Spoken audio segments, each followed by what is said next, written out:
Hello what's up, कैसे हैं आप सब? So I hope the video is live now, the class starting. If the video is live and if आपको मेरी आवाज आ रही है, वीडियो इज फाइन, जल्दी से मुझे वीडियो लाइक करके कंफर्म कर दीजिए so that I get to know everything is all right. फटाफट जल्दी से दोस्तों, quickly quickly quickly quickly we'll begin with the video. Start करते हैं आज का session without much ado. And welcome to the second session of chapter 9 audit of items of financial statement। जैसा मैंने लास्ट सेशन में भी कहा था, ये चैप्टर अपने आप में ही एक आइटम है। Now let's begin with it and now we are beginning with the part number 2। Sir देखो, सबसे पहले हम इस चैप्टर के साथ काफी स्ट्रेटेजिकली खेल रहे हैं।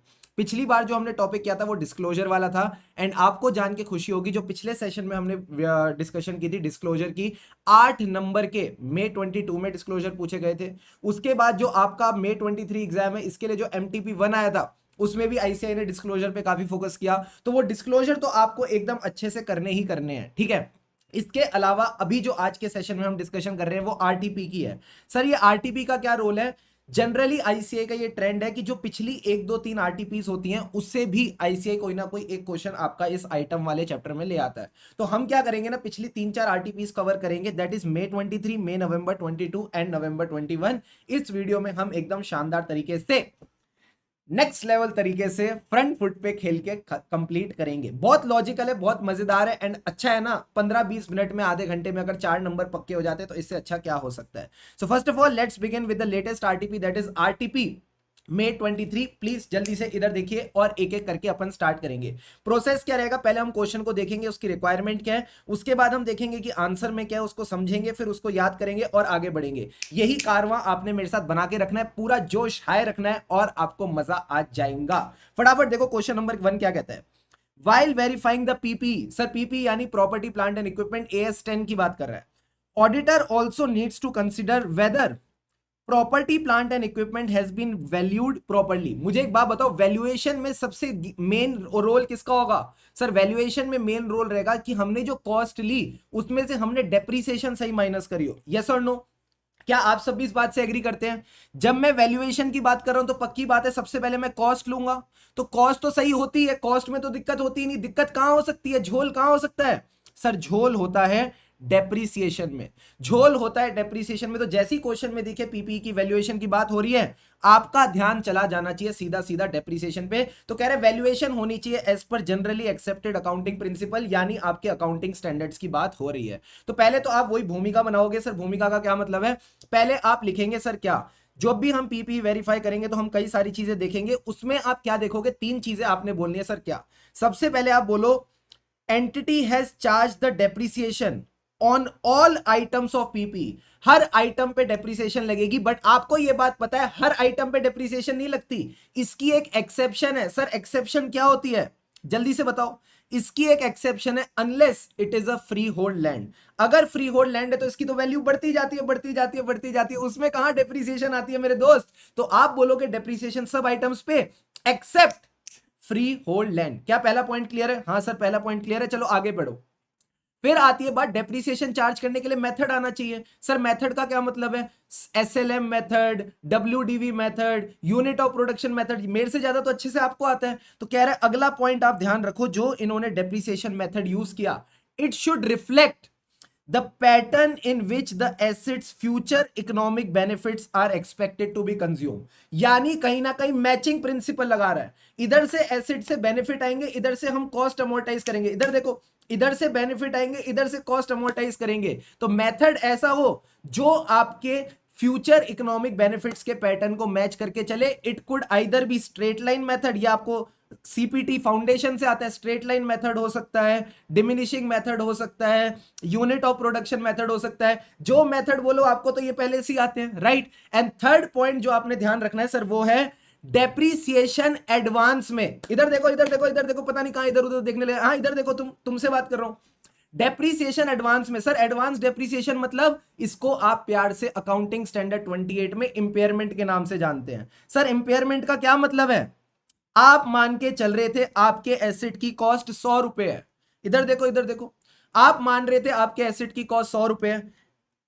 After charging depreciation. बट जब मैं मार्केट में गया तो मार्केट में इसकी वैल्यू 80 रुपए है, तो सर 20 रुपए डेप्रिसिएशन चार्ज करो। मैंने कहा नहीं, वो तो अगले साल चार्ज होंगी डेप्रिसिएशन। तो एडवांस में अगर मुझे डेप्रिशिएट करना है तो मैं क्या बोलता हूं, मैं बोलता हूं मैं इसको इंपेयर करके चलूंगा। तो चेक करना है कि क्या मैनेजमेंट ने इंपेयर असेसमेंट करी as per the accounting standard 28 impairment of assets. क्या तीनों पॉइंट क्लियर है? हाँ सर, तीनों पॉइंट क्लियर है। जब भी वैल्यूएशन ऑफ एसेट की बात होगी मतलब ये डेप्रिसिएशन की बात कर रहा है। हम तीन चीजों पे फोकस करेंगे। सबसे पहले तो depreciation has been charged on all asset, बोलो मेरे साथ, एक्सेप्ट फ्री होल्ड लैंड। पहला पॉइंट क्लियर है। अब डेप्रिसिएशन चार्ज करने के लिए डेप्रिसिएशन मेथड देखेंगे, वो कैसा होना चाहिए, as in the same pattern जो फ्यूचर इकोनॉमिक बेनिफिट्स आपके पास आने वाले हैं। क्या ये पॉइंट क्लियर है? And third point is impairment assessment as per AS 28। Done डनाडन डन। जल्दी से चैट बॉक्स में लिखिए डन डनाडन डन अगर यहां तक आपको सारी बातें क्लियर है। फटाफट एवरीवन। देखो भाई, एग्जाम आने वाले हैं, वो किसी के लिए रुकेंगे नहीं, ठीक है? कोई किसी के लिए नहीं रुकता इस दुनिया में। आपको अपनी स्पीड एकदम क्लासिक रखनी पड़ेगी। जल्दी से बताइए, क्या यहां तक सब क्लियर है? फटाफट तीनों पॉइंट्स रिकॉल करो।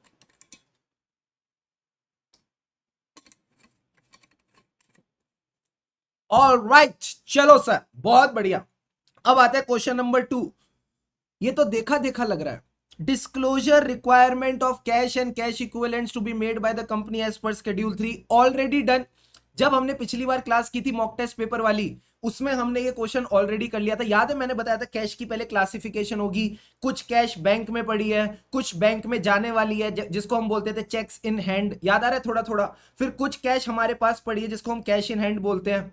उसके बाद सर हमारा और क्या क्या होता था उसमें, इसके बाद आप कैश एंड कैश इक्विवेलेंट्स की जो वो होती थी उसमें आप बोलते थे कुछ पैसा बैंक के पास, वो था ना एक बढ़िया वाला टॉपिक था, मार्जिन डिपॉजिट्स के फॉर्म में है, तो we have this margin deposits point also.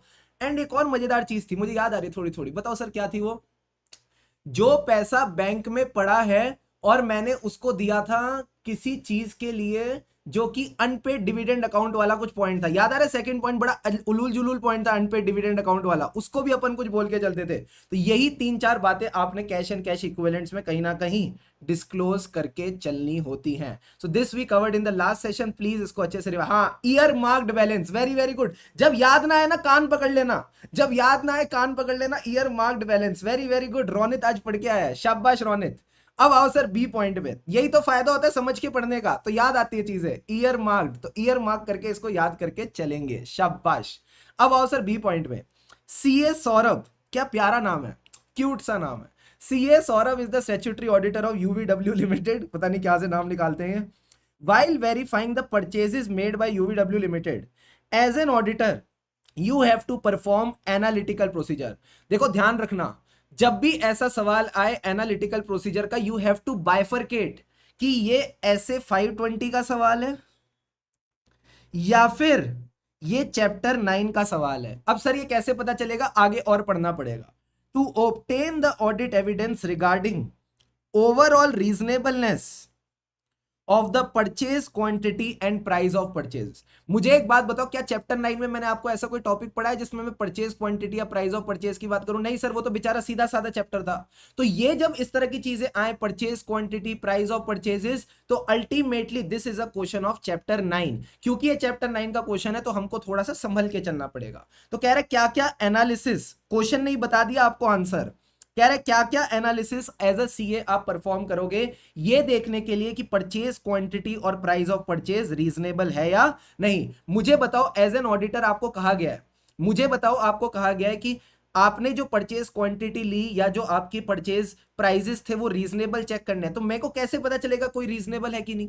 Suppose मेरी मम्मी ने कहा बाजार से अंडे लेके आ, कैसे पता चलेगा मैंने जो बाजार से अंडे खरीदे वो रीजनेबल थे कि नहीं? इससे पता चल सकता है कि मेरे ऑमलेट कितने बने। क्या ये बात सही है? हाँ सर। तो ये कह रहा है आप इसकी कंजम्पशन एनालिसिस करो।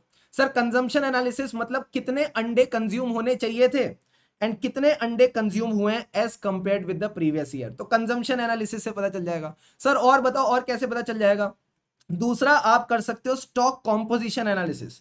सिंपल सी बात है, कुछ रॉ मटेरियल कंज्यूम हुआ, कुछ स्टॉक में गया, बोलो मेरे साथ, कुछ रॉ मटेरियल कंज्यूम हुआ, कुछ स्टॉक में चला गया। So you should not only scrutinise the consumption, ठीक है, आपको कंजम्पशन तो देखनी ही चाहिए, प्लस आपको यह भी देखना चाहिए reports from the management for the composition of stock, that is raw material as a percentage of the total stock. तो आप कहीं ना कहीं स्टॉक कॉम्पोजिशन एनालिसिस भी करोगे। दो चीजें सर, सबसे पहले क्या करेंगे, कंजम्पशन एनालिसिस, दूसरा स्टॉक कॉम्पोजिशन एनालिसिस। दोनों ही एनालिसिस में अगर कोई गड़बड़ निकली, इधर देखो इधर देखो इधर देखो, दोनों ही एनालिसिस में अगर कोई गड़बड़ निकली तो मैं रीजन कौन बताएगा, मैंने कहा वही जिसके पास हमेशा जाते हो।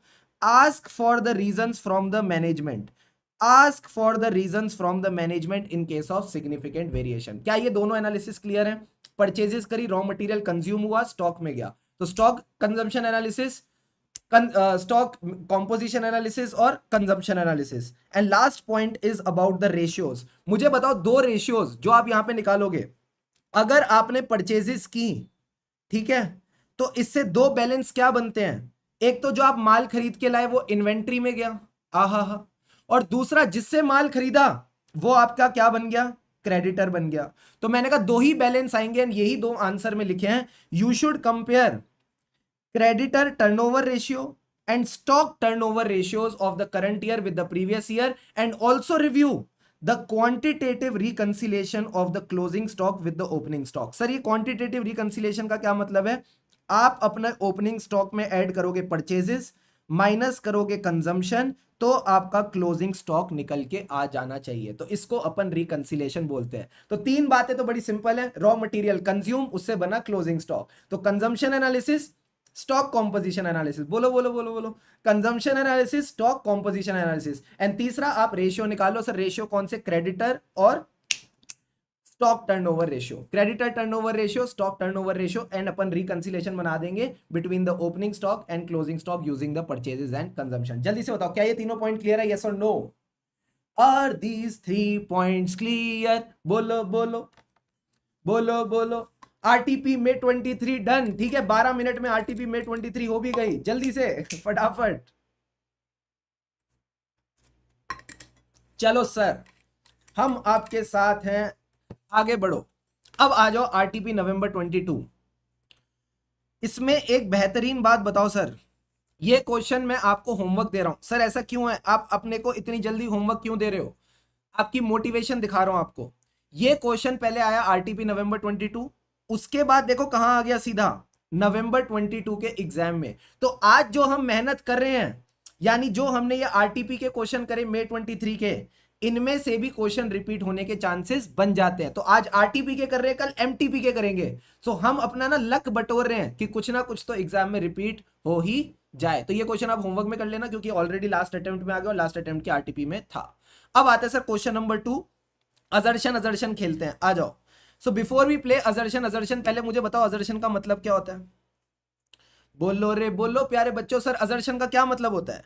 अजर्शन का मतलब एक बार फटाफट रिवाइज करते हैं, रिप्रेजेंटेशन, मैनेजमेंट की दिल की बातें, ठीक है, representations made by the management. Sir ये कहां होती हैं? दीज आर इम्बॉडीड, इम्बॉडीड मतलब छुपी हैं, किसकी बॉडी में छुपी हैं? Financial statements, embodied in the financial statements. And ultimately इनका यूज क्या है? They are used by the auditor to identify potential misstatements. मतलब अगर मुझे गलतियां ढूंढनी हैं, मुझे अपने ऑडिट प्रोसीजर्स डिजाइन करने हैं, तो वो मैं ऑडिट प्रोसीजर्स डिजाइन करूंगा ध्यान में रखते हुए अजर्शन को। बच्चे ने बिल्कुल सही कहा sir, these representations can be implicit और अदरवाइज, ठीक है। एग्जाम्पल, अगर मैं अकाउंट बैलेंस की बात करूं, यानी जो बैलेंस शीट के आइटम्स होते हैं, सर इसके लिए क्या अजर्शंस होती थी? ERCV, existence, rights and obligations, completeness, valuation. फिर से बोलो, existence, rights and obligation, completeness, valuation. फिर अगर मैं बात करता हूं पीएनएल के आइटम्स की, जिसको मैं बोलता हूं क्लास ऑफ ट्रांजैक्शन, इसके लिए अपन क्या बोलते थे? OCACC, शाबाश Gaganjot. Occurrence, completeness, accuracy, classification और cut off procedure. And last point is presentation and disclosure, इसमें अपन मिक्सिंग कर देते थे। अब देखना है अपने को क्या क्या अजर्शन लगेगी। सबसे पहले मैं कर रहा हूं year and inventory verification. Sir inventory क्या है? अकाउंट बैलेंस है। अकाउंट बैलेंस के केस में क्या अजर्शन थी? ERCV, existence, rights and obligation, completeness और वैल्यूएशन। इन्वेंट्री को वेरीफाई करके ये तो पता नहीं चल सकता कि कंप्लीट है, तो ये तो छोड़ दो। क्या एग्जिस्टेंस दिख रही है? हाँ, तो सबसे पहले ही आंसर आपको मिल जाएगा कि आंसर इज एग्जिस्टेंस। इसके बाद बात करते हैं डेप्रीसिएशन। डेप्रीसिएशन सुनने में लग रहा है पीएनएल की असर्शन होगी, बट फोकस किस पे है? Depreciation has been properly charged on all the assets. Assets बोलते ही ये किसकी असर्शन हो गई? सर बैलेंस शीट की असर्शन हो गई। तो बैलेंस शीट के केस में ERCV एग्जिस्टेंस न, राइट्स एंड ऑब्लिगेशन न, कंप्लीटनेस न, वी माने वैल्यूएशन। कहीं ना कहीं एसेट में से डेप्रिसिएशन माइनस करूंगा तभी तो सही वैल्यूएशन होगी, यस और नो? तो आंसर विल बी वैल्यूएशन। अगला पॉइंट कहता है टाइटल डीड ऑफ लैंड। ये तो देखते ही पता चल रहा है, लैंड यानी बैलेंस शीट का आइटम, यानी कौन सी असर्शन? ERCV एग्जिस्टेंस न, right and obligation yes. Title deed company के नाम में है, मतलब कंपनी की उसके ऊपर राइट है, कंपनी की उसके ऊपर राइट है। And last point is, sorry second last point, all liabilities are properly recorded in the financial statement. All liability, कुछ छूटा नहीं है। किसकी बात हो रही है? कंप्लीटनेस की। And last point is related party transactions are shown properly, accounting standard 18 ये बस ये कहता है इनका डिस्क्लोजर प्रॉपर होना चाहिए। तो last point says presentation and disclosure. जल्दी से बताओ किसी बच्चे को यहां पे कोई डाउट? Any doubt here? मैंने असर्शन का मतलब भी बता दिया, सारी असर्शन भी बता दी और आंसर्स भी डिस्कस कर दिए। आई होप सारी चीजें डन डनाडन डन क्लियर है यहां तक। आपका जो पेपर आया था MTP 1 उसमें भी ICI ने 3 मार्कर असर्शन पे बेस्ड क्वेश्चन पूछा है। तो जितने असर्शन वाले क्वेश्चन हैं उनको आप करके देखेंगे। बच्चा कह रहा है टाइटल डीड से तो वैल्यूएशन होता है, नालायक। वैल्यूएशन टाइटल डीड से कैसे फर्क पता चल रहा है? टाइटल डीड से आपको पता चल रहा है आपका एसेट है, आपकी राइट है। अगर आपकी टाइटल डीड मेरे नाम पे होगी तो राइट तो आपकी चली गई, फिर आपका एसेट कैसे हो सकता है? ठीक है, तो यही पॉइंट आप ध्यान रखेंगे। बच्चा कह रहा है लास्ट वाला एक्यूरेसी, अरे रिलेटेड पार्टी का आपको डिस्क्लोजर चाहिए, समझ रहे हो मेरी बात? Focus is on disclosure. Accounting standard 18 किसकी बात करता है? कि जितनी रिलेटेड पार्टी ट्रांजैक्शंस हैं, जितनी रिलेटेड पार्टी रिलेशनशिप्स हैं, जितने इसके बैलेंसेस हैं, सब कुछ आप डिस्क्लोज करके चलेंगे। इसी के ऊपर जब हम ऐसे 550 पढ़ते हैं तो हमको यही तो डर होता है कि कोई रिलेटेड पार्टी छूट ना जाए, कोई रिलेटेड पार्टी देखने से रह ना जाए। तो यही बात आपको करनी है। हाँ क्लियर है? अब आ जाओ RTP में 22 पे। ये अब एकदम शानदार वाला सवाल आ गया आपके सामने, चुपचाप अब इधर फोकस करो। Explain how you will verify the items given while conducting the audit of entity. एक एक आइटम को आपने देखते जाना है, समझते जाना है, बताते जाना है। सबसे पहले तो recovery of bad debts. Now we will go in a flow, focus करना। अगर बैड डेट्स की रिकवरी हुई है तो इसका मतलब ये है कि हमने उसको पहले बैड डेट बनाया होगा। हाँ सर, तो सबसे पहले ये कहता है you have to focus on the relevant correspondence and proper authorisation. Sir correspondence किसको लेके? डेटर ने आपको कहा वो आपको पैसे नहीं देगा, तभी आपने बैड डेट बनाया होगा। और उसके बाद डेटर ने आपको कहा मैं पैसे दे रहा हूं, उसने एक्चुअल में पैसे दिए, तो उसकी भी कॉरेस्पॉन्डेंस होगी। एंड प्रॉपर ऑथराइजेशन होगी, यानी आपने अगर कोई बैड डेट रिकवरी की एंट्री डाली है that should also be authorised. तो आपका फोकस क्या है? चेक करो total amount lying as bad debts and verify the relevant correspondence with the trade receivables whose accounts were written off. मतलब अगर आपने आज किसी को राइट ऑफ किया एज बैड डेट, इधर देखो इधर देखो इधर देखो, हाँ तुमसे बात कर रहा हूं, पता नहीं कहां इधर उधर देख रहे हो, इधर देखो। अगर किसी अकाउंट को आपने क्लासिफाई किया एज बैड डेट तो पक्की बात है डेटर ने बोला होगा मैं तुमको पैसे नहीं दूंगा, तो आपने उसकी वो रेलिवेंट कॉरेस्पॉन्डेंस देख के चलनी है। क्या ये बात समझ आई? हाँ सर। उसके बाद अगर रिकवरी हुई तो चेक करो that recovery has been properly recorded in the books of accounts. क्या ये सेकंड पॉइंट सिंपल था? हाँ सर। अब मुझे एक बात बताओ, पैसा रिकवर हुआ है, समझ रहे हो, तो किसी ने तो रिकवर कराया होगा। सर किसने रिकवर कराया होगा? CCC, बोलो मेरे साथ, CCC। सर CCC का क्या मतलब है?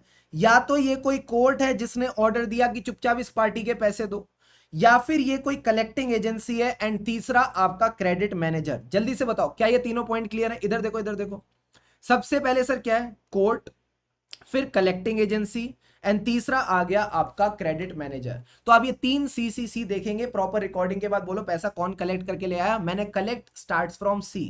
जो बैड डेट से कलेक्शन हुई है वो कलेक्शन किससे स्टार्ट होती है? मैंने कहा C से स्टार्ट होती है। तो 3 C काम करेंगे, कोर्ट, कलेक्टिंग एजेंसी और क्रेडिट मैनेजर की फाइल आपने देखनी है कि कितना पैसा रिसीव हुआ। And C that the amount has been deposited in the bank properly. क्या ये चारों पॉइंट क्लियर है? मैक्सिमम 4 नंबर का ही सवाल आएगा तो 4 पॉइंट्स तो हो गए। इसके बाद आप देखो, अगर सामने वाले ने आपको पैसा दिया तो आपने एक्नॉलेज किया होगा कि हाँ मेरे को पैसा मिल गया। So last point says in the very cute fashion, acknowledgement received issue to the accounts receivable और ट्रस्टी। क्या पांचों पॉइंट क्लियर है? लास्ट बार एक बार फिर से डिस्कस करते हैं। अगर मैंने किसी को बैड डेट बनाया तो उससे मेरे पास कॉरेस्पॉन्डेंस आई होगी कि वो पैसे नहीं देगा, तो पहला पॉइंट वो हो गया। उसके बाद सर क्या आएगा? It should be properly recorded, ये बेसिक पॉइंट था। तीसरा आएगा सीसीसी। सर सीसी का क्या मतलब है? Court, collecting agency. And last point is credit manager की फाइल देखो कि क्या पैसा टाइमली आया है या नहीं। एंड लास्ट में जब उससे पैसा आया तो आपने उसको क्या इशू करी? सर हमने उसको इशू करी एक्नॉलेजमेंट रिसीट। जल्दी से बताइए, जिस जिस बच्चे की कॉमन सेंस चलती है उसको तो समझ आ भी गए होंगे सारे पॉइंट। फटाफट बताओ, क्या ये पांचों पॉइंट्स क्लियर है? यस और नो? दम लगा के हाई शा कर दिखाएंगे, हाई शा, जल्दी से बोल लो हाई शा। क्लियर है पांचों पॉइंट? Yes sir.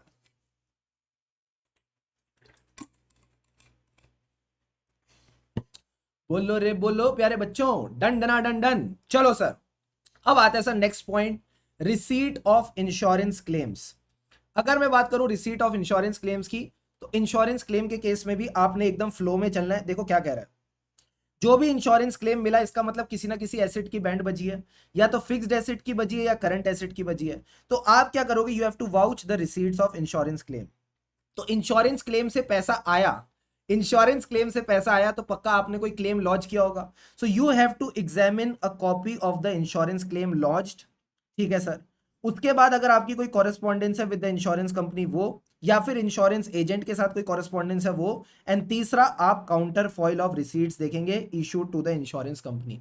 क्या यहां भी सीसीसी आ गया? तो ऊपर वाला पॉइंट क्या था? Bed date recovery. उसमें क्या थे? कोर्ट ऑर्डर था, बोलो मेरे साथ, कोर्ट ऑर्डर था, कलेक्शन एजेंट था, और तीसरा पॉइंट क्या था वहां पे? Creditor file. ठीक है, क्रेडिट फाइल थी ना कुछ, क्रेडिट मैनेजर की फाइल। तो ये 3 पॉइंट आपने ध्यान में रखने थे। अब यहां पे सर गेम क्या है? यहां पे सिंपल सी बात है, एक तो इंश्योरेंस कंपनी है जिसके आपने क्लेम डाला, किसी एजेंट के थ्रू आपको वो पॉलिसी मिली होगी तो उससे भी बात की होगी, प्लस आपने सामने वाले बंदे को रसीद दी कि आपको पूरा पैसा मिल चुका है। तीसरा पॉइंट कहता है also determine adjustment of amount received in excess और short of the value of actual loss. क्या एक्चुअल लॉस से ज्यादा पैसा आया या कम पैसा आया? जो भी एक्सेस है उसको आप एडजस्ट करके चलोगे। Then comes the copy of certificate और report containing full particulars of the amount of loss.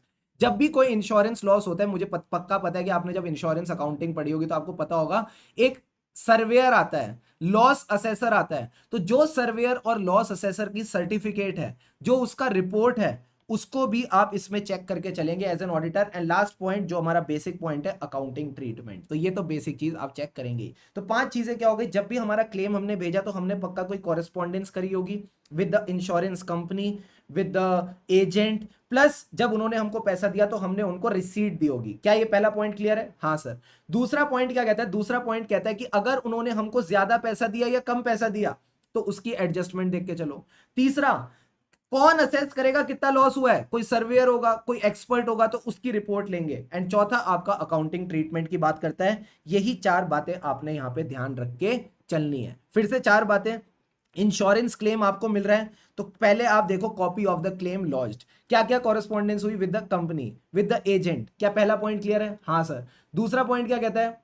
उन्होंने अगर हमको ज्यादा दिया या कम दिया उसका क्या हमने किया वो आएगा। तीसरा, लॉस कितना हुआ उसकी रिपोर्ट देख लो। एंड चौथा, आपने अकाउंटिंग ट्रीटमेंट देखना है। These are the 4 points for the receipt of insurance claims. 4 number, done डनाडन डन। अब आता है sir next question, payment of taxes करके। अब अगर मैं पेमेंट ऑफ टैक्सेस की बात करूं, ऑब्वियसली बात है, पहले तो आप कंप्यूटेशन चेक करोगे पेमेंट से पहले। पहले तो कैलकुलेट करोगे ना देना कितना है। अब अगर मुझे 4 लाख रुपए टैक्स देना और 10 लाख रुपए दे दिया तो दिक्कत की बात है। सर एक बात बताऊं? हाँ बताओ। आपको पता है सबसे ज्यादा चीज कौन सी चुभती है इंडिया में लोगों को? सुई नहीं है। सुई तो चुभती ही नहीं है लोगों को। तो सर क्या चुभता है? टैक्स देना। चाहे वो जीएसटी हो या इनकम टैक्स हो, कोई भी टैक्स हो।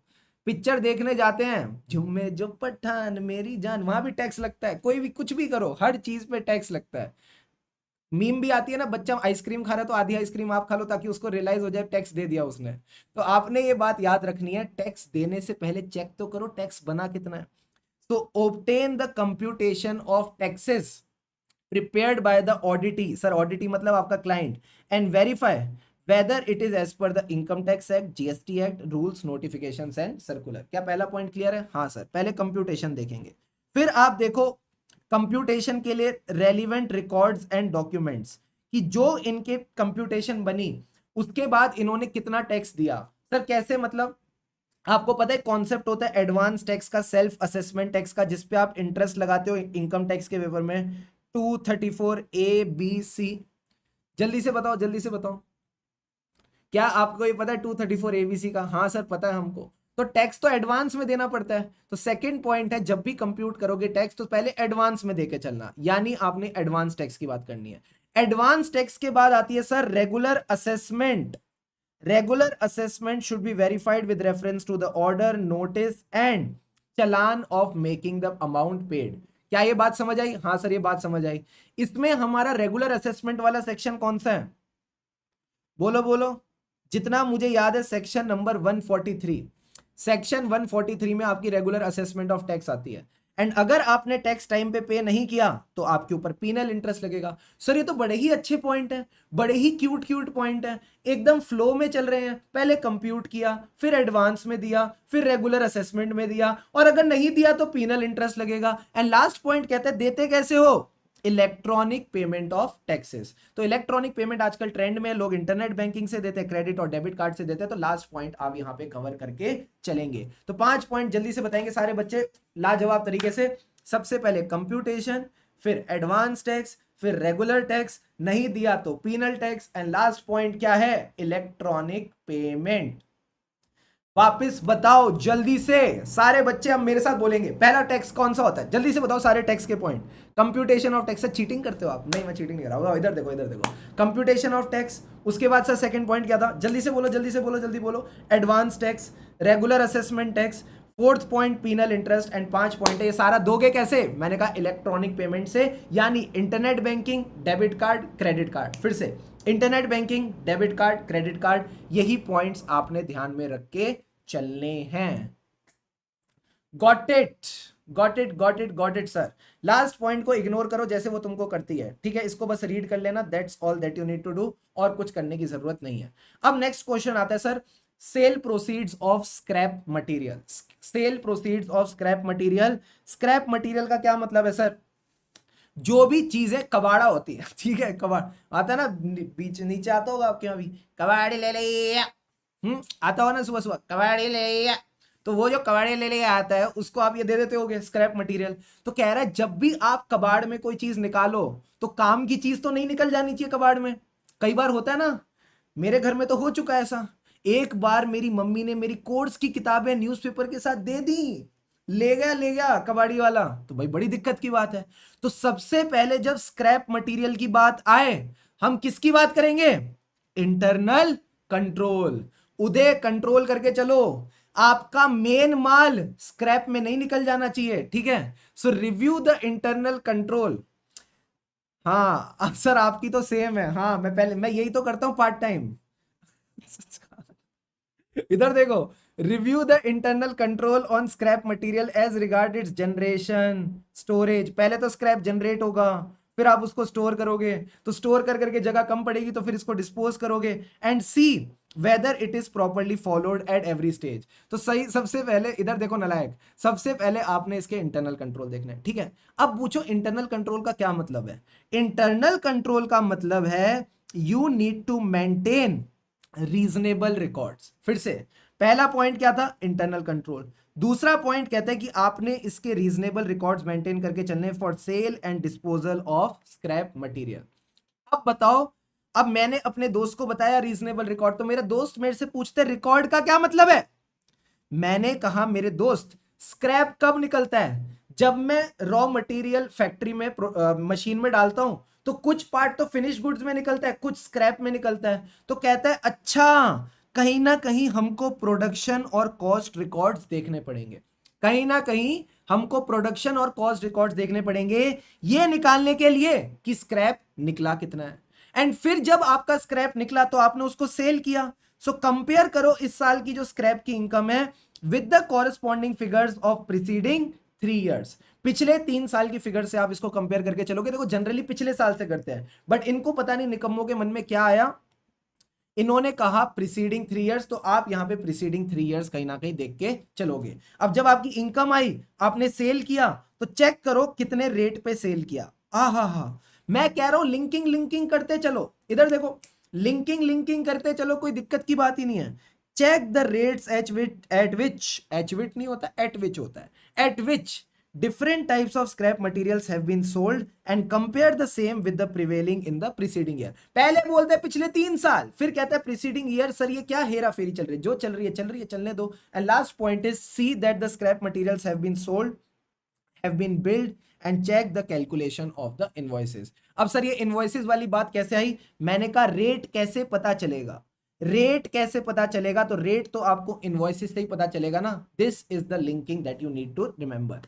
सबसे पहले स्क्रैप में सही माल नहीं निकल जाना चाहिए, तो उसके लिए क्या चाहिए, इंटरनल कंट्रोल। इधर देखो, इधर देखो, इधर देखो फटाफट, स्क्रैप में सही माल नहीं निकलना चाहिए, तो उसके लिए अपने को क्या चाहिए, इंटरनल कंट्रोल। क्या ये पहली बात समझ आई? हाँ सर, इंटरनल कंट्रोल का मतलब है रिकॉर्ड्स। रिकॉर्ड्स कौन से, production records and inventory records. जल्दी से बताओ रिकॉर्ड्स कौन से, ये वाली उंगली, ये वाली, हाँ रिकॉर्ड्स कौन से, production records and inventory records. फिर जब आपके पास स्क्रैप आ गया तो बेच दो, तो उससे इनकम निकल के आएगी। अब इनकम के लिए आपने कंपेयर करनी है कि इस साल की इनकम को पिछले 3 सालों से इनकम कितने पे निकलेगी, जो आपका रेट होगा, जो आपका रेट होगा। एंड लास्ट में आपने रेट के बाद, रेट कहां से मिलेगा, इनवॉइस से। तो 6 पॉइंट इनवॉइस पे हो गए। बच्चा कह रहे स्क्रैप के लिए इतनी मेहनत, हाँ होनी तो नहीं चाहिए स्क्रैप के लिए इतनी मेहनत, बट क्या करें, हमको तो नंबर चाहिए ना ऐसे ऐसे, और हम शाणे हैं तो हम बढ़िया नंबर लेके भी आएंगे।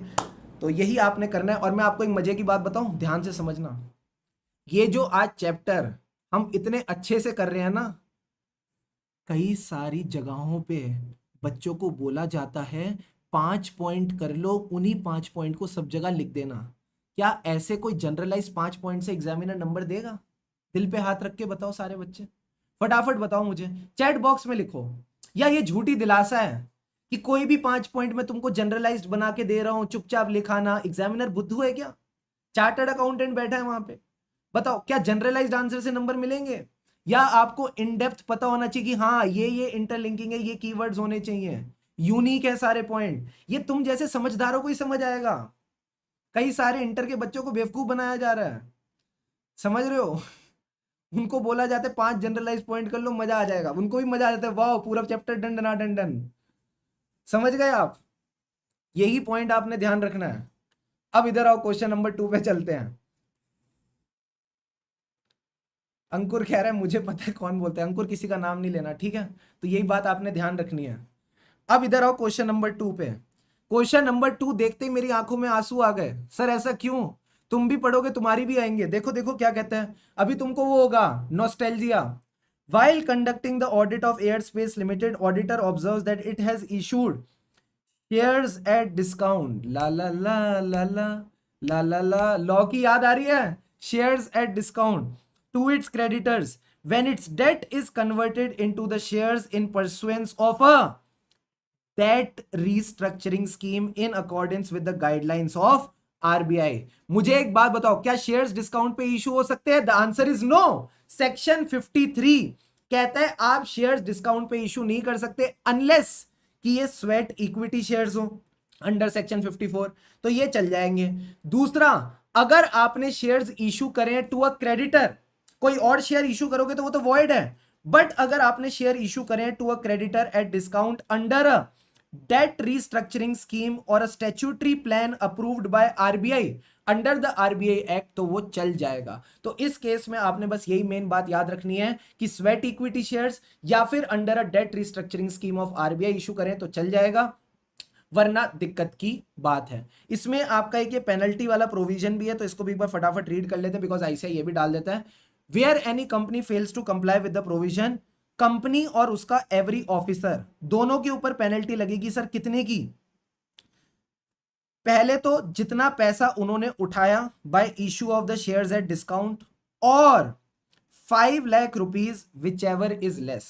दोनों में से जो कम पैसा होगा, बेसिकली शेयर इशू करे डिस्काउंट पे तो उससे जितना पैसा उठाया उतने की पेनल्टी, या फिर 5 लाख रुपए which ever is less. And साथ साथ बात यहां पे खत्म नहीं हुई, company shall also be liable to refund all the monies received with interest at the rate of 12% per annum.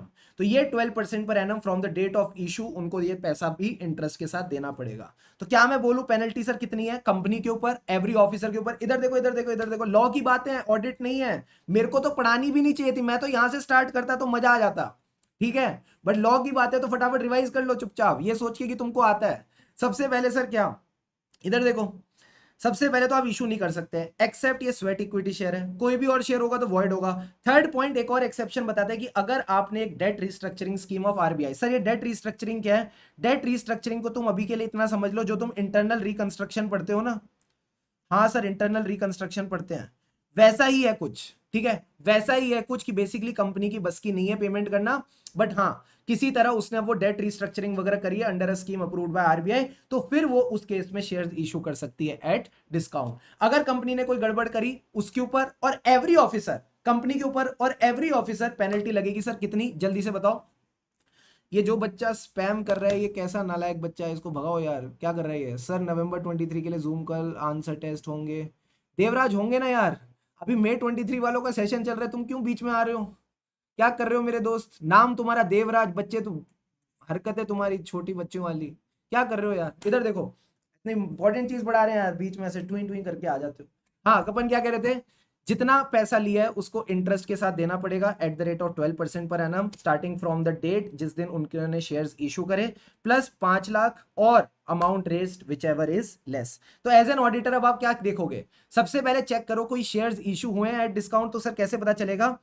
You need to see the movement in the share capital during the year and whether there has been any issue.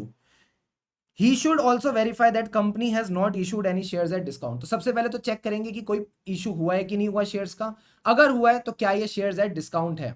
Sir कैसे पता चलेगा वो shares issued at discount है? You need to read the minutes of the meeting. तो आपको already पता है minutes of the meeting में बताया जाता है कि किस तरह के शेयर्स इशू हो रहे हैं। सो जो मिनट्स ऑफ द मीटिंग्स हैं of the directors, share holders, authorising the issue of share capital and issue price, ये आप देख के चलेंगे। And next point is further, further further further, sir further further क्या, कोई बात नहीं देवराज, ठीक है चिल करो। Further auditor should also verify कि अगर कंपनी ने शेयर्स इशू करे हैं डिस्काउंट, क्या ये डेट रिस्ट्रक्चरिंग स्कीम या रेजोल्यूशन प्लान के अंडर है अप्रूव्ड बाय आरबीआई? अगर हां तो चल जाएगा, अगर हां तो चल जाएगा। तो इस केस में क्या था सर, इस केस में आरबीआई के प्लान के अंडर इशू हुए थे तो चल जाएगा। क्वेश्चन कहां गया, ये देखो, they have been issued in pursuance of debt restructuring scheme as per the RBI guideline। जल्दी से सारे बच्चे चैट बॉक्स में बताओ चल जाएगा नहीं चल जाएगा, पेनल्टी लगेगी नहीं लगेगी, जल्दी से बताओ।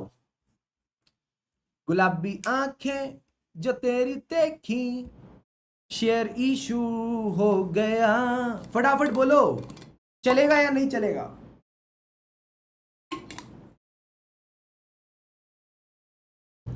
बोलो ना चलेगा सर, नो पेनल्टी। और अगर नहीं चलता तो पेनल्टी कितनी थी, 5 लाख और amount raised whichever is less. फिर से, अगर नहीं चलता तो 5 लाख और amount raised whichever is less, plus पैसा वापस करना है विद 12% पर एनम के इंटरेस्ट के साथ।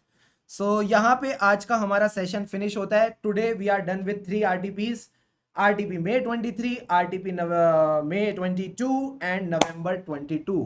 डन डनाडन डन। सर ऐसा करो, आज आपने जब इतना अच्छा हमको पढ़ाई दिया है और जब हम इतना अच्छा पढ़ ही लिए हैं तो थोड़ा हमको होमवर्क दे दो। मैं आपको होमवर्क दे रहा हूं and this homework is not related to audit but such sections of company law जो आईसीआई को बहुत पसंद है। सबसे पहले तो जो ये सेक्शन नंबर 52 है सिक्योरिटी प्रीमियम अकाउंट, इसको आप रिवाइज कर लेना एक बार लॉ से, बिकॉज ये ऑडिट में भी इंपॉर्टेंट है। 52 के बाद है 42 और 62, ये कारो वाले जो सेक्शंस हैं इनको भी आप शानदार तरीके से रिवाइज करके आएंगे। 42 जितना मुझे थोड़ा बहुत याद आ रहा है ये आपका राइट इशू होता है, और जो 62 है ये आपका प्रेफरेंशियल अलॉटमेंट है। तो ये आप अच्छे तरह से रिवाइज करेंगे। साथ ही साथ 66 और 68, सर ये दोनों कौन है, ये दोनों दोनों दोनों कौन है? 66 है आपका आई थिंक बोनस और 66 है बायबैक। तो बोनस और बायबैक इन सेक्शंस को भी प्लीज आप एक बार लॉ से रिवाइज कर लीजिएगा। बच्चा कह रहा है प्राइवेट प्लेसमेंट है सेक्शन नंबर 42 42, तो प्राइवेट प्लेसमेंट लिख देते हैं। और बताओ और बताओ और बताओ और बताओ। प्राइवेट प्लेसमेंट हो गया और 62 हो गया आपका राइट इशू, यही है ना?